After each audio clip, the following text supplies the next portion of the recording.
అందరికీ నమస్తే అండి. ఇవైతే మా గార్డెన్లో వచ్చిన బీరకాయలండి. ఇది పొడవు బీర, ఇది మధ్య రకం, ఇది గుత్తి బీర అంటారు కదా, అవన్నమాట. అయితే విత్తనాలకి తీసేస్తాం కదా, విత్తనాలు తీసేసాక మేమైతే ఇవి ఒళ్ళు రుద్దుకోవటానికి వాడుతామండి. స్క్రబ్లా చేసుకుంటాము. పూర్వం అయితే ప్లాస్టిక్వి ఉండేవి కాదు, ఇవి విత్తనాలు కదా, ఇలా ఉంచేస్తాము.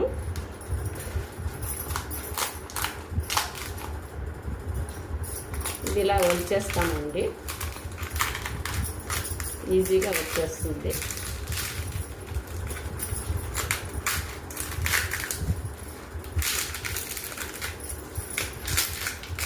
ఒళ్ళు రుద్దుకోవడానికి ఇది బాగుంటుంది.